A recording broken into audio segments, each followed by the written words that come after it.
Greetings, Rotaractors.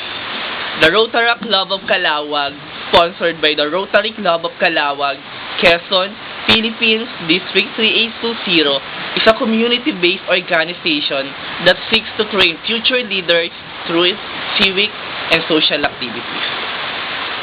Every children deserve a healthy living. For almost a decade, the Rotaract Club of Calawag grants their wishes of the children by helping them in a little way. We act as their grantor and seek help to others to make their wish memorable. Helping others in a little way is such a big achievement. And part of that, we contact your club to be with us to fulfill this activity. By your response, we will do help them in order to reach the target of the children who are needed us.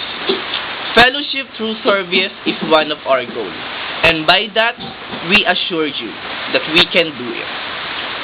I am Michael Angelo Eseneblaso, Club Service Director. About the project that I sent to you last time through Facebook, I am here to inform you about the information and details for the project planning. We are planning to have a supplemental feeding program for the malnourished children here in our community.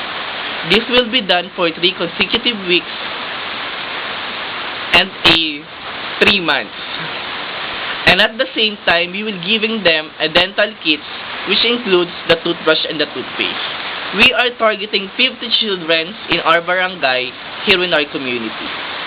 In line with this, we are seeking for your financial assistance to make this project possible, and attached here is the budgetary requirements of the said activity.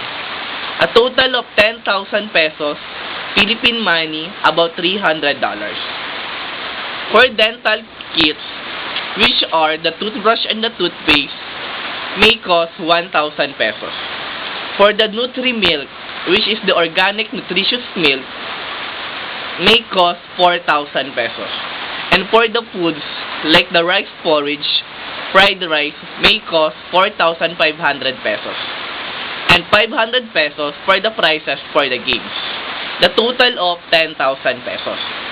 Thank you for expanding in our club and hoping we can earn a better friendship. And we always communicating each other. We do hope for your favorable and forthcoming response. Thank you so much, Rotaractors.